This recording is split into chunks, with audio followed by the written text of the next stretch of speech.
Trump ने Iran से समझौते को लेकर फिर से खौफनाक घोषणा कर दी है। ट्रंप ने धमकी दी कि अगर समझौते में उन्हें कुछ पसंद नहीं आया तो ईरान पर बम गिरने शुरू हो जाएंगे। ट्रंप ने ऐलान किया है अब सीधे ईरान लीडरशिप के सिर पर बमबारी होगी। इधर इजराइल ने लेबनान में हिजबुल्लाह पर भयानक हमला कर ईरान को भड़का दिया। ईरान ने चेतावनी दी कि इजराइल पर जल्द संयुक्त देशों का हमला हो सकता है।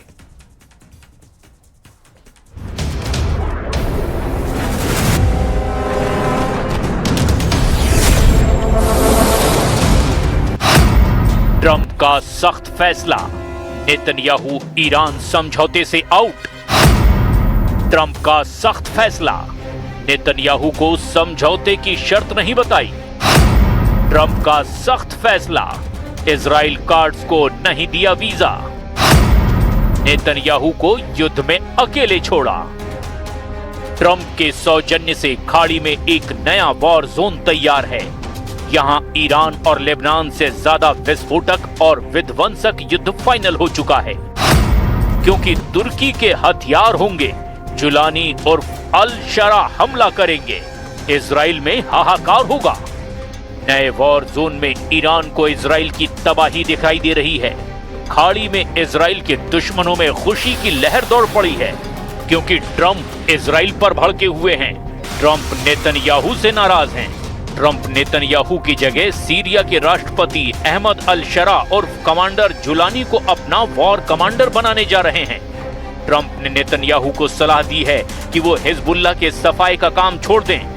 ट्रंप ने इस मिशन के लिए अहमद अल शरा को ज्यादा भरोसेमंद बताया है। That I can tell you. And I suggested to Israel to let Syria take care of Hezbollah. Because to be honest with you, I think they do a better job of doing it. Trump के तेवर बता रहे हैं कि वो Israel के लिए अब अपना एक भी हथियार खर्च नहीं करेंगे। ट्रंप खुल्लम खुल्ला कह रहे हैं कि उन्हें अब नेतन्याहू के किसी युद्ध से कोई मतलब नहीं। क्या यही वजह है कि ट्रंप ईरान से डील की सबसे जरूरी बातें किसी को नहीं बता रहे? ईरान अमेरिका डील के मसौदे को लेकर जो जानकारी सामने आई है, उसके मुताबिक ट्रंप बैकफुट पर नजर आ रहे हैं। अमेरिका और ईरान के शांति समझौते पर 19 जून को जिनेवा में आधिकारिक हस्ताक्षर होने वाले हैं, लेकिन अभी तक डील का ड्राफ्ट सार्वजनिक नहीं किया गया है। हालांकि सऊदी मीडिया आउटलेट अल अरबिया ने दावा किया कि उनके पास समझौते की कॉपी है। अल अरबिया ने दावा किया कि डील ड्राफ्ट में लेबनान समेत सभी मोर्चों पर युद्ध को तुरंत और हमेशा के लिए खत्म करने की बात कही गई है। साथ ही इसमें प्रतिबंधों में ढील, अमेरिकी सेना की वापसी और परमाणु प्रोग्राम से जुड़े कई कदम भी शामिल हैं। समझौते में ईरान को 300 अरब डॉलर की फंडिंग का इंतजाम का जिक्र है, जिसे ईरान युद्ध का हर्जाना बताया जा रहा है। ट्रंप ने 300 अरब डॉलर मुआवजे वाले दावे को झूठा कहा है। Is the text of the agreement now final, or are you still? No, it's false. People, you can invest if you want. I mean, what am I going to do? Say nobody's ever allowed to invest? No, we're not investing. We're not putting up 10 cents, and people can decide to do that, but that's up to them. I mean, do you want me to say nobody's ever allowed to invest in a country? I'll say it with Egypt. Nobody's allowed to invest in Egypt. Am I supposed to say that? I'm asking whether we are not investing in it, and we do not have a fund. लेकिन ये बात कई sources से बार-बार सामने आई और इसीलिए doubt बढ़ता जा रहा है। अगर ईरान ने 300 अरब डॉलर हर्जाना हासिल कर लिया, तो फिर युद्ध में वो विन विन सिचुएशन में आ सकता है, क्योंकि इजराइल को रोकने के लिए अब ईरान को जोर लगाने की जरूरत नहीं। इजराइल अब सीरिया फ्रंट पर उलझ सकता है। Gerekli diplomatik yöntemler kullanılarak bir eylem birliğine dönüşmesi gerekiyor artık. İsrail bütün dünyanın kendisine karşı bir diplomatik eylem çabası içinde olduğunu gördüğü zaman adım atması mümkün değildir. क्योंकि सीरिया में वही होता है जो एर्दोआन चाहते हैं, क्योंकि कमांडर जुलानी एर्दोआन को अपना रोल मॉडल मानते हैं। सीरिया के राष्ट्रपति अहमद अल शरा पहले अबू मोहम्मद अल जुलानी के नाम से कुख्यात थे। कमांडर जुलानी हयात तहरीर अल शाम, जिसे कि HTS कहा जाता है, इसके टॉप कमांडर थे। HTS के लड़ाकों ने सीरिया में बशर अल असद की सरकार का तख्ता पलट किया था। बशर के तख्ता पलट का मास्टरमाइंड एर्दोआन को बताया जाता है, जिन्होंने कमांडर जुलानी को हर तरह से मदद पहुंचाई। लेकिन जब सीरिया में बशर और जुलानी का युद्ध भड़का तो इजराइल ने सीरिया में अपने बफर जोन का विस्तार किया। इजराइल ने सबसे अहम मोर्चे माउंट हॉर्मोन तक सैन्य तैनाती कर दी, जहां से इजराइल ने हिजबुल्ला और ईरान पर जबरदस्त हमले किए। लेकिन तुर्की को सीरिया में इजराइल का कब्जा बर्दाश्त नहीं है। अब ट्रंप के दिए ऑफर से कमांडर जुलानी और एर्दोआन को इजराइल से बदला लेने का सही मौका मिल गया है। तुर्की, सीरिया, लेबनान और ईरान का गठबंधन इजराइल पर भयानक हमले का प्लान बना रहा है। इजराइल पर ईरान बहुत भारी पड़ने लगा है। ट्रंप की बेरुखी ने नेतन्याहू के होश उड़ा दिए हैं। ईरान से डील करने के लिए बेचैन ट्रंप ने इजराइल पर 14 सख्त फैसले लिए हैं। इनमें सबसे बड़ा फैसला युद्ध के मैदान में इजराइल का साथ न देने का है। ट्रंप कह चुके हैं कि अगर वो नहीं होते तो इजराइल नहीं बचता। ट्रंप बता चुके हैं कि ईरान को उन्होंने रोके रखा, नहीं तो इजराइल तबाह हो जाता।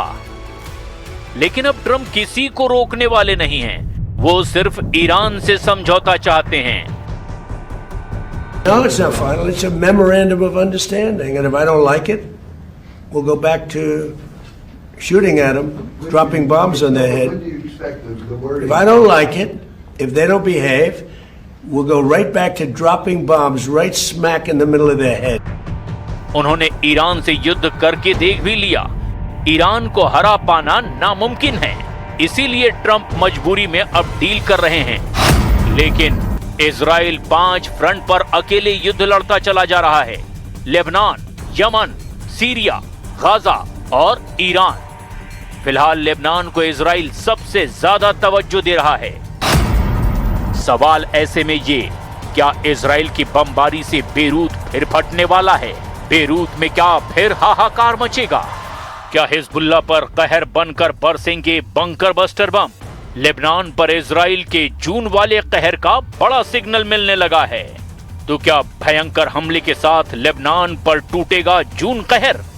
और अब शामत आने वाली है हिजबुल्लाह के नए चीफ नईम कासिम की, जिसको खत्म करने की गारंटी इजराइल के प्रधानमंत्री नेतन्याहू ने दी है। इजराइल के दुश्मनों की अकड़ ढीली नहीं पड़ी है। हमास, हूथी और हिजबुल्लाह सही मौके के इंतजार में हैं। मगर नेतन्याहू की सबसे बड़ी टेंशन सीरिया के सर्वे सर्वा अहमद अल शरा उर्फ कमांडर जुलानी हैं। तुर्की के राष्ट्रपति एर्दोआन के खासम खास कमांडर जुलानी सीरिया से इजराइल को भगाने का मिशन ऑन कर चुके हैं। कमांडर जुलानी के कट्टर लड़ाकों का पावर शो जब शुरू होगा, तब इजराइल आखिर क्या करेगा? अगर इस गठबंधन को ईरान के लड़ाका फोर्स ने ज्वाइन कर लिया, तब नेतन्याहू के पास बचने के सभी रास्ते बंद हो सकते हैं। हिजबुल्लाह और हूथी का डेडली गठबंधन इजराइल की मुश्किलें बहुत ज्यादा बढ़ा सकता है। इजराइल से लंबी टक्कर और हथियारों के गोदामों पर हुए हमलों के बावजूद हिजबुल्लाह की रॉकेट फोर्स अब भी बरकरार है। उसकी तरफ से 10,000 रॉकेट वाली सुनामी किसी भी वक्त लॉन्च की जा सकती है। हिजबुल्लाह चाहे तो 10,000 रॉकेट को 10 मिनट में दागने का प्लान बना सकता है। 10,000 रॉकेट से इजराइल के 10 मिलिट्री बेस को तबाह किया जा सकता है। 10,000 रॉकेट से इजराइल को 10 साल का सदमा दे सकता है हिजबुल्लाह। लेबनान और इजराइल के बीच ताजा हमलों के बाद युद्ध पक्का माना जा रहा है, क्योंकि हिजबुल्लाह के टारगेट पर अब इजराइल के ऐसे मिलिट्री बेस हैं जिसकी नेतन्याहू को कभी उम्मीद भी नहीं थी। इजराइल के जिन मिलिट्री बेस को खतरा है, देखिए वो अड्डे, हिजबुल्लाह का ये रॉकेट गोदाम जो हमास के मुकाबले 10 गुना ज्यादा पावरफुल बताया जाता है। हिजबुल्लाह के कत्यूशा रॉकेट की रेंज 25 किलोमीटर तक है। ये 10 सेकंड में टारगेट हिट करता है। इसके आगे हिजबुल्लाह के पास है फजर 3 नाम का रॉकेट। रेंज है इसकी 45 किलोमीटर, टारगेट पर 35 सेकंड में पहुंचता है। हिजबुल्लाह के पास है फजर 5 रॉकेट। इसकी रेंज है 75 किलोमीटर। टारगेट पर यह 50 सेकंड में फटता है। हिजबुल्लाह के पास है खैबर रॉकेट, इसकी रेंज है 100 किलोमीटर। ये टारगेट पर 75 सेकंड में फंसता है। हिजबुल्लाह के पास है ज़िलज़ाल 2 रॉकेट, इसकी रेंज 200 किलोमीटर बताई जाती है। इसमें 600 किलो विस्फोटक फिट किया जा सकता है और ये 120 सेकंड में टारगेट पर पहुंच जाता है। यानी हिजबुल्लाह का रॉकेट का गोदाम पूरे इजराइल को कवर करता है। इसमें इजराइल का हर शहर रेंज में है। हिजबुल्लाह को रोकने के लिए लेबनान बॉर्डर पर इजरायली टैंक एक्टिव कर दिए गए हैं ताकि रॉकेट अटैक के खिलाफ अगर कोई बड़ी कार्रवाई करनी पड़े तो इजराइल की टैंक ब्रिगेड फौरन एक्शन ले। हिजबुल्लाह के रॉकेट को लेकर बड़ा खतरा उत्तरी इजराइल में ज्यादा है, क्योंकि यहां पर हिजबुल्लाह के छोटी दूरी के रॉकेट पहले ही कहर मचा चुके हैं। लेकिन हिजबुल्लाह के पास ऐसे रॉकेट और मिसाइल भी हैं जो सीधे तेल अवीव को टारगेट कर सकते हैं। इसी वजह से नेतन्याहू लेबनान पर हमले बंद नहीं कर रहे हैं, जिससे साफ है कि ईरान अमेरिका समझौते के बाद भी खाड़ी में बारूदी धमाके बंद नहीं होने वाले। ये बात बिल्कुल साफ है कि इजराइल जितनी मुश्किलों में घिरेगा उतने ही घातक हमलों से बदला लेगा।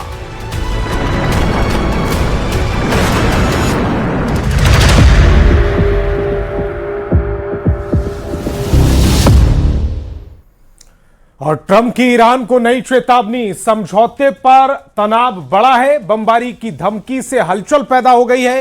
इजराइल ने लेबनान पर हमला किया, ईरान ने जवाबी चेतावनी दी। मध्य पूर्व में संकट गहरा गया है। जंग के बीच जेलेंस्की G7 की बैठक में शामिल होने फ्रांस पहुंचे, जहां उन्होंने ट्रंप से मुलाकात की। ट्रंप ने जेलेंस्की को पुतिन से समझौता करने की सलाह दी। उधर G7 की बैठक में रूस पर नए प्रतिबंध और यूक्रेन की मदद पर सहमति बनी है। इस बीच रूस ने जापोरिजिया में बड़ा हमला कर दिया, जबकि यूक्रेन के ड्रोन हमलों से मॉस्को की रिफाइनरी में आग लग गई।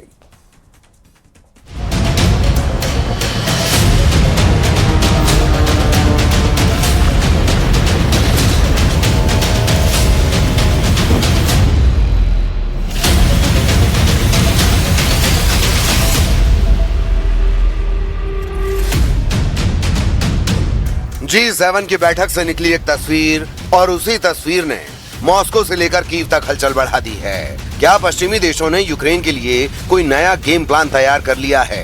क्या ज़ेलेंस्की को ऐसा बैलिस्टिक कवच मिलने वाला है जो 2030 तक युद्ध को जिंदा रख सकता है? और क्या पुतिन के सामने अब सिर्फ 2 रास्ते बचेंगे, समझौता या फिर और बड़ा युद्ध?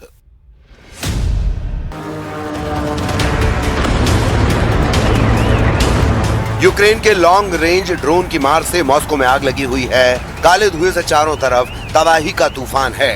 ज़ापोरिजिया में रूस के मिसाइलों ने कहर बरपा दिया है। हमलों के बाद इमारतें जलने लगी और रेस्क्यू टीम लोगों को बचाने में जुटी।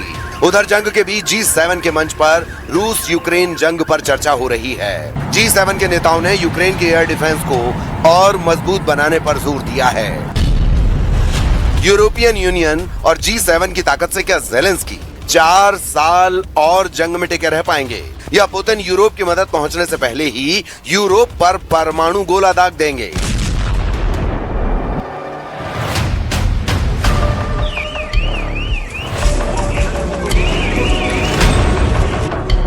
ऐसे यूरोप की मदद मिलने से पहले ही रूस ने यूक्रेन को बहुत तेजी से जलाना शुरू कर दिया है।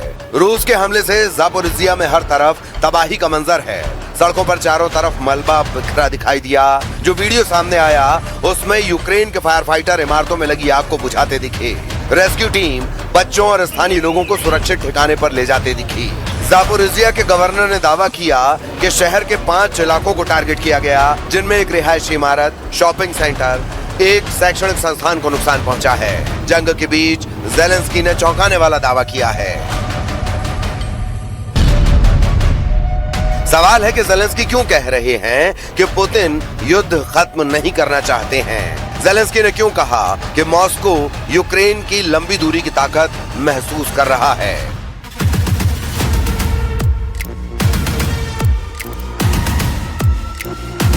और इन दावों के साथ ही ज़ेलेंस्की ने सोशल मीडिया पर एक वीडियो शेयर किया और रूस के अंदर तक हमले की जानकारी दी। यूक्रेन का दावा है कि उनकी फोर्सेज ने मॉस्को को टारगेट किया और 500 किलोमीटर दूर एक ऑयल रिफाइनरी को निशाना बनाया गया है। ज़ेलेंस्की ने इस ऑपरेशन के लिए यूक्रेन की सुरक्षा एजेंसी, स्पेशल ऑपरेशन फोर्सेज और मिसाइल यूनिट की तारीफ की है। ज़ेलेंस्की ने कहा कि रूस को युद्ध के दबाव का अहम हिस्सा है।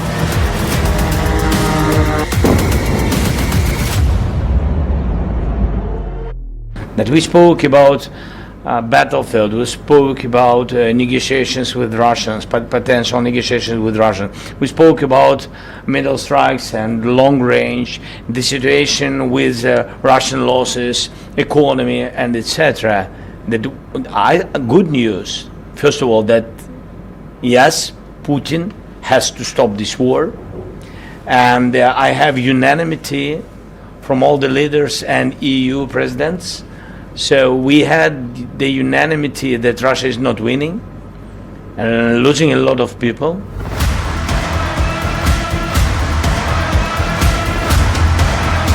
सवाल है कि आखिर ज़ेलेंस्की को इतना भरोसा क्यों है? आखिर वो किस ताकत के दम पर कह रहे हैं कि रूस को सरेंडर करना पड़ेगा? यूरोप की सबसे ताकतवर अर्थव्यवस्थाओं और G7 देशों से मिल रहे समर्थन ने कीव का आत्मविश्वास बढ़ा दिया है। फ्रांस में हुई बैठक के दौरान यूक्रेन की सुरक्षा को लेकर कई बड़े संकेत मिले। एयर डिफेंस से लेकर लंबी दूरी की क्षमता और सैन्य सहयोग तक पश्चिमी देश बार बार यही संदेश दे रहे हैं कि यूक्रेन को अकेला नहीं छोड़ा जाएगा।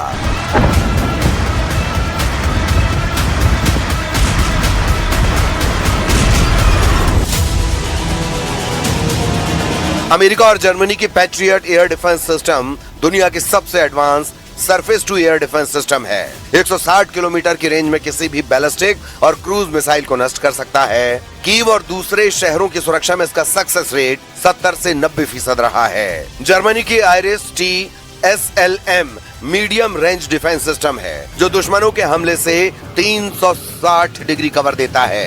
ये क्रूज मिसाइलें, ड्रोन और हेलीकॉप्टर्स के खिलाफ बेहद कारगर है। नॉर्वे की नसेम्स भी मीडियम रेंज डिफेंस सिस्टम है। ये एक ही समय में 72 टारगेट को ट्रैक कर